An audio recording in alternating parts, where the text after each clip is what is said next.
श्रोताओं, हमारे स्वास्थ्य के लिए बेहद आवश्यक होता है दांतों का स्वस्थ रहना। तो आइए हम जानते हैं कि हम हमारे दांतों को किस तरह से स्वस्थ रख सकते हैं और कौन कौन सी बीमारियां हमारे दांतों को लगती हैं, जिसकी वजह से समय से पहले दांत हमारे टूट जाते हैं या बहुत सारी समस्याएं जो हैं वो दांतों में होती हैं। तो इस बारे में विस्तार से जानकारियां लेने के लिए आज हम आए हैं शेख भिखारी मेडिकल कॉलेज के associate professor doctor Dhananjay Rathore sir के पास। तो ये बताएंगे कि किस तरह से दांतों को हम स्वस्थ रख सकते हैं। सर, आपका हमारे इस कार्यक्रम में बहुत बहुत स्वागत है। नमस्कार। नमस्ते, सभी श्रोताओं को भी मेरी तरफ से नमस्कार। सर, सबसे पहले आप हमें ये बताएं कि दांतों को स्वस्थ रखने के लिए हमें कौन कौन सी सावधानियां जरूरी हैं। जैसे देखा गया कि दांतों में बहुत तरह के प्रॉब्लम्स रहते हैं लोगों में। दांतों का बहुत तरह से जो प्रॉब्लम्स होते हैं लोग निग्लेक्ट करते हैं। दांत में जब दर्द होता है तभी डॉक्टर के पास जाना है, ये चीजें और एक मिथ हो गया है सोसाइटी में। जैसे हम लोग काफी कॉमनली हम पेशेंट्स देखते हैं, कभी कभी पेशेंट्स इतने लास्ट मोमेंट पे इलाज करने आते हैं कि उनमें दांत जैसे हटवाने के, दांत का जो एकदम लास्ट फेज होता है ट्रीटमेंट का, हम वही कर पाते। उसके पहले हम दांत को बचाने की कोई भी कोशिश जो है हम लोग नहीं कर पाते कि वो अपने दांतों की एक प्रॉपरली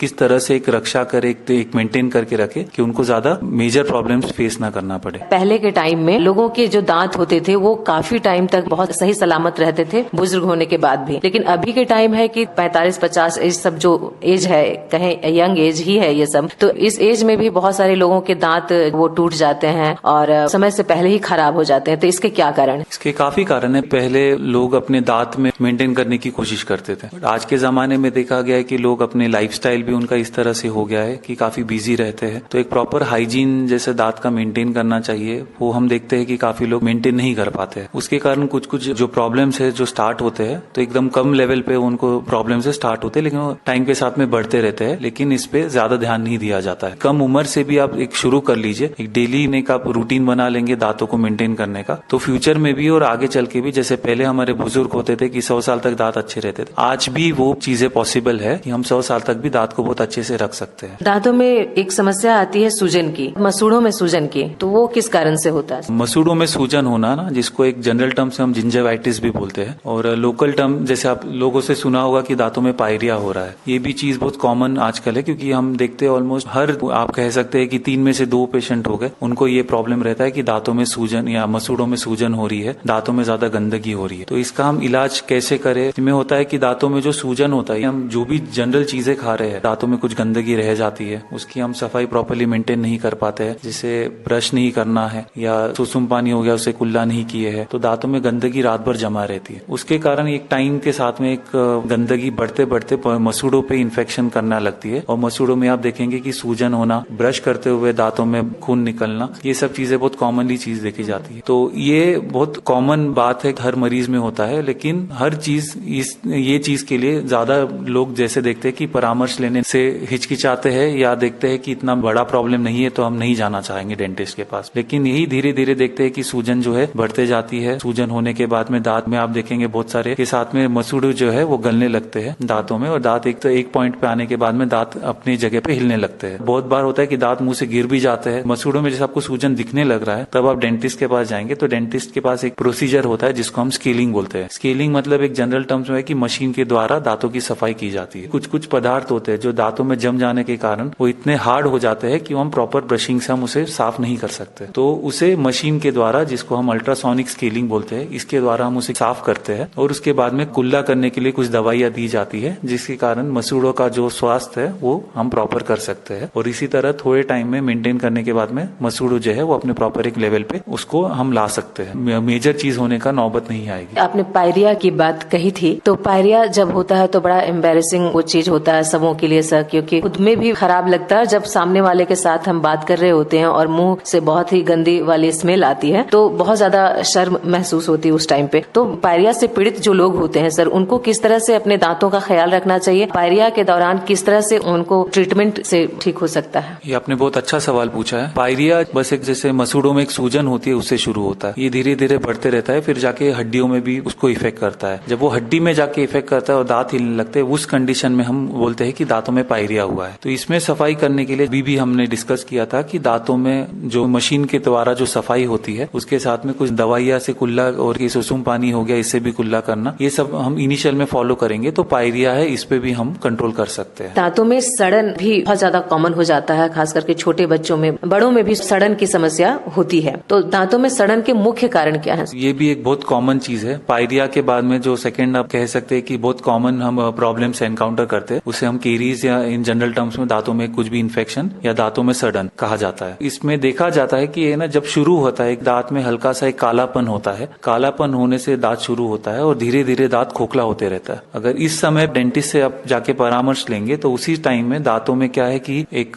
दांतों में जितना सड़न है उसको हटा के एक प्रॉपरली एक उसको मेंटेन करके उसमें फिलिंग की जाती है, जो दांतों के कलर की भी होती है। ये हम कर सकते हैं, लेकिन बहुत बार होता है कि उसके सिम्टम्स लोगों को ज्यादातर आइडिया नहीं रहता है। तो जैसा ये शुरू होता है, शुरू होने के बाद में कभी कभी होता है कि दांतों में ठंडा गर्म पानी है, इससे कनकनी होना, सेंसिटिविटी बोलते हैं इसे, ये होता है। ये सब चीजें जब प्रॉब्लम्स आते हैं, जब एक बार अपने डेंटिस्ट ने जब परामर्श करेंगे तो उस टाइम में ही इस चीज पे कंट्रोल किया जा सकता है। दांत में सड़न इतनी ज्यादा बढ़ जाती है कि दांत टूट के पूरा खराब हो जाता है और उसको फिर हटाने के अलावा और कोई ऑप्शन हम पे बचता नहीं है। लेकिन इसको भी हम अवॉइड कर सकते हैं कि स्टार्टिंग में जब दांतों में जैसे सेंसिटिविटी होने लगती है, तब इसमें एक्सरे के द्वारा हम डायग्नोस करते हैं। डायग्नोस करने के बाद में इसमें एक आरसीटी जैसे दांतों के नस का इलाज होता है, वो हम कर सकते हैं। नस का इलाज एक बार करने के बाद में है कि दांत को हम प्रॉपर्ली टाइम में बचा सकते हैं। दांतों को सुरक्षित रखने के लिए समय समय पर जांच करवाना कितना ज्यादा जरूरी हो जाता है? ऐसा है कि हमेशा हमें जांच तो कराते ही रहना चाहिए। हर 3 महीने 6 महीने में मिनिमम कहा जाता है कि एक बार डेंटल एक ओपिनियन लेना ही चाहिए। इससे क्या है कि बहुत सारे प्रॉब्लम्स है जो इनिशियल स्टेजेस में ही डायग्नोस हो जाएंगे, तो उसको हम कंट्रोल कर सकेंगे। देरी हो जाती है तो बहुत सारी प्रॉब्लम्स है जो बढ़ जाती है इतनी ज्यादा कि उसमें एग्रेसिव ट्रीटमेंट की जरूरत पड़ जाती है। और सफाई होना, दांतों में प्रॉपर एक हाइजीन मेंटेन करना, इससे ही बहुत सारी चीजें हैं वो सॉल्व हो सकती है। दांत बहुत लोगों के टेढ़े मेढ़े हो जाते हैं सर, वो चाहे छोटे बच्चों में हो या फिर 20-25 साल की उम्र के लोगों में भी इस तरह से देखा जाता है। क्या कारण है सर? जिसको हम ऑर्थोडोंटिक इलाज बोलते हैं, ऑर्थोडोंटिक ट्रीटमेंट बोलते हैं। ऑर्थोडोंटिक ट्रीटमेंट आपने देखा होगा कि शहरों में जाते हैं, आजकल तो गाँव में भी ये चीज अवेलेबल है कि दांतों में पिन लगा के इलाज होता है। ये इलाज है, ये पॉसिबल होता है कि दांत में टेढ़े मेढ़े होना, दांतों में गैप होना, कुछ दांत नहीं होते हैं। और इसमें सबसे अच्छी उम्र होता है कि जैसे 10 से 12 साल में, जब मुंह में जितने भी दूध के दांत है ये हट के जब परमानेंट यानी जो पक्के दांत है ये आ जाते हैं, इसके बाद में ये इलाज हम करवा सकते हैं। और ये इलाज का एडवांटेज ये होता है कि कम उम्र में आप कराएंगे तो इसमें रिजल्ट आने के चांसेस ज्यादा अच्छे रहते हैं। ऑर्थोडोंटिस्ट मेनली स्पेशली ट्रेंड होते हैं, ये सब का इलाज करने में ही सबसे ज्यादा सक्षम होते हैं। बहुत सारे लोगों को पता नहीं होता है कि दांतों की कौन सी समस्या के लिए किस तरह के डॉक्टर से दिखाना चाहिए। कोई भी डॉक्टर के पास चले जाते हैं तो उनका ट्रीटमेंट प्रॉपर तरीके से नहीं हो पाता है। तो ये आपने बहुत अच्छी बात कही है। जब दांत टेढ़े मेढ़े हो जाते हैं और आपने क्लिपिंग की बात कही, तो उस दौरान पे ब्रशिंग करना या फिर दांतों का जो एक रख रखाव है या खान पान है उस टाइम पे किस तरह का होना चाहिए? जब हम पिन लगाते हैं दांतों में, तो पिन भी आजकल इतना एडवांस हो गया कि पिन भी काफी तरह के आ गए। इसमें एक मेटल का पिन आता है। मेटल मतलब हो गया कि तो मुस्कुराहट में और ये सब में दिखता है, तो इसमें काफी लोग अवॉइड करने देखते हैं ट्रीटमेंट को कि मेटल वाला है, दिखेगा अच्छा नहीं लगेगा। तो इसमें एक और ऑप्शन आता है जो हमारा था कलर्ड ब्रेसेस, मतलब दांतों के कलर के भी आजकल पिन आ गए हैं। इसमें एक अच्छी चीज होती है कि लोग अपना काम कर रहे हैं, उनको डेली रूटीन में भी उनका कोई हैम्पर नहीं होता है। और ब्रशिंग के साथ में मसूड़ों का और ये सब का बहुत अच्छा ख्याल रखना होता है। मसूड़ों में सूजन और ये सब इस टाइम होगा तो ट्रीटमेंट को ये प्रॉब्लम कर सकते हैं, ट्रीटमेंट का जो ड्यूरेशन है वो बढ़ा सकते हैं। मसूड़ों का अगर आप प्रॉपरली हाइजीन मेंटेन रखेंगे तो इलाज होने के बाद में आप मसूड़ों पे इतना ख्याल रखने की जरूरत नहीं होगी। डायबिटीज के जो पेशेंट होते हैं उनके दांत कमजोर हो जाते हैं सर, तो उनको अपने दांतों का ख्याल अच्छे से किस तरह से रखना चाहिए? हाइजीन जो है उतना प्रॉपरली मेंटेन नहीं रख पाते हैं क्योंकि वो सोचते हैं कि डायबिटीज है, शरीर का हम ज्यादा ख्याल रखे, दांत का ख्याल नहीं रखे। लेकिन ये एक मिसकॉन्सेप्शन है इस चीज को लेके। दांत का भी ख्याल उतना ही रखना है जितना आपको शरीर का रखना है। मसूड़े काफी वीक हो जाते हैं डायबिटीज में। डायबिटीज के मरीजों में देखा जाएंगे अब हड्डी में ज्यादा दिक्कत होती है क्योंकि दांतों में हड्डी है वो ज्यादा जल्दी गलती है। गर्भावस्था के दौरान भी देखा गया है कि मसूड़े जो होते हैं उनमें सूजन आ जाती है, तो गर्भावस्था में किस तरह से दांतों का ख्याल रखना चाहिए? दांतों का हाइजीन मेंटेनेंस और दांतों की सफाई। प्रेगनेंसी के दौरान में भी आपको दांतों का भी वैसा ही ख्याल रखना है जैसे आप शरीर का रख रहे हैं, क्योंकि इसके दौरान ये होता है कि पहले जो ट्राइमेस्टर बोला जाता है, जैसे पहले 3 महीने, फिर 3 से 6 महीना और 6 से 9 महीना, इस दौरान में देखा जाता है कि काफी कुछ चेंजेस बॉडी में हो रहे हैं। लेकिन दांतों में अगर कुछ प्रॉब्लम होता है जो 3 से 6 महीना होता है, जैसे सेकंड ट्राइमेस्टर हम कहते हैं, इसी दौरान में दांतों का इलाज संभव होता है। बहुत टाइम ऐसी कठिनाइयां होती है कि दांतों में सड़न होती है, पेशेंट्स हमारे पास आते हैं, कंडीशन ऐसी रहती है कि हम उनका इस तरह से इलाज नहीं कर सकते क्योंकि एक लिमिटेशन हो जाता है कि बहुत सारी दवाइयां हैं जो मना होती है प्रेगनेंसी में लेने के लिए। बच्चों में दांतों की सफाई कब से शुरू करवानी चाहिए सर? खास करके गांव स्तर पर आप देखें तो 9-10 साल के बच्चे हो जाते हैं, तब तक माँ बाप उतना ध्यान नहीं दे पाते हैं और बच्चे बासी मुंह ही खाना खा लेते हैं। ये चीज तो आप आपने एकदम सही बोली है कि 10 साल तक भी लोगों का ये प्रॉब्लम आता है। दांतों की सफाई है वो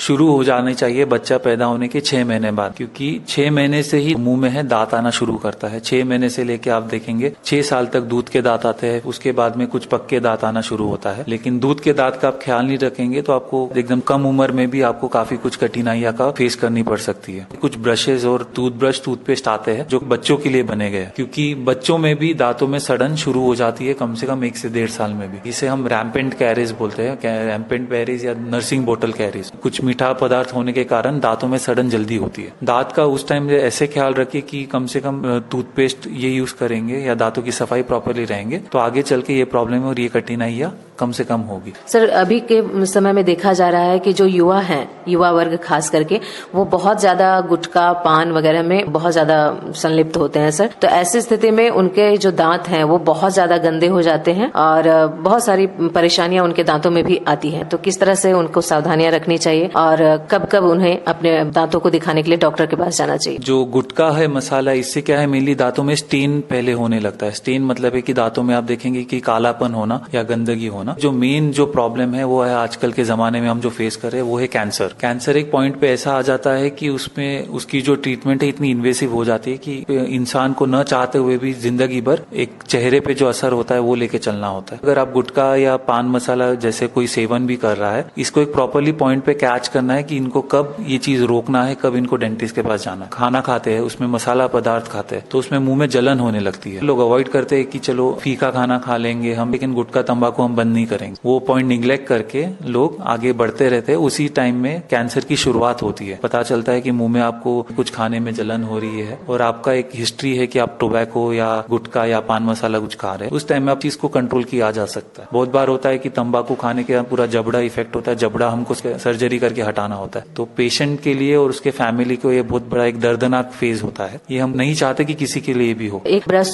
कैसे करना चाहिए और एक एज के बाद दांतों का ख्याल किस तरह से रखना चाहिए? आजकल है मार्केट में काफी हर तरह से दवाइयाँ अवेलेबल है। जैसे हम कॉमन बोलते हैं माउथ वॉश, कुल्ला करने के लिए होता है। इसके साथ में जो टूथब्रश होता है, कभी कभी हम देखते हैं कि टूथब्रश पेशेंट है कि 5-5, 6-6 साल एक ही टूथब्रश यूज कर, हर 6-6 महीने में आपको आपका टूथब्रश उसको चेंज करना है। बहुत सारे पेशेंट्स हम जो देखते हैं उनको आइडिया नहीं होती है कि हमको कैसे ब्रश करना है, कितने जोर से ब्रश करना है। जैसे कुछ आता है बोलते हैं हम एकदम रगड़ रगड़ के अपना ब्रश करते हैं, उसके कारण भी दांतों में बहुत ज्यादा प्रॉब्लम्स होते हैं। दांतों के ऊपर जो गम्स होते हैं वो निकल जाने के बाद भी दांत कमजोर होते हैं, वो निकल जाते हैं। दांत मसूड़े वो गल जाते हैं, दांतों की जड़ें है वो एक्सपोज हो जाती है। ठंडा गर्म पानी कुछ भी है उसमें बहुत ज्यादा सेंसिटिविटी होने लगती है। ब्रश भी होता है वो हर तरह के लोगों के लिए अलग अलग होता है। जैसे हार्ड, सॉफ्ट, मीडियम 3 तरह में आते हैं। हर पेशेंट है उसके गम्स के, उसके मसूड़ों के हिसाब से उसको ब्रश प्रेस्क्राइब किया जाता है। बस ये है कि आजकल की मार्केट में जाके एक ही ब्रश लेना, ये वाला वो भी एक मिसकंसेप्शन ही है। बहुत जगह पे होता है कि पानी किस तरह का पी रहे हैं, क्योंकि एक चीज होती है फ्लोरोसिस बोलते हैं। जैसे पानी जो पी रहे हैं उसमें फ्लोराइड की मात्रा बहुत ज्यादा होती है, उससे भी दांतों में इफेक्ट होता है। तो बस एक कभी भी आप जाएंगे, आप मार्केट में या कोई भी जनरल स्टोर में जाएंगे, बस बोलिए कि फ्लोरिडेटेड टूथपेस्ट आपको यूज करना है। ब्रांड्स तो काफी कुछ अवेलेबल है, जो उनको पसंद है उस हिसाब से वो यूज कर सकते हैं। तो सर, आपने दांतों को किस तरह से स्वस्थ रखा जा सकता है और दांतों में क्या कुछ परेशानियां आती हैं, उसका समय पर किस तरह से इलाज करवाना आवश्यक हो जाता है, इस बारे में आपने विस्तृत जानकारियां दी हमारे श्रोताओं को। आपने अपना कीमती समय निकाला, इसके लिए आपका बहुत बहुत धन्यवाद। आपको भी शुक्रिया।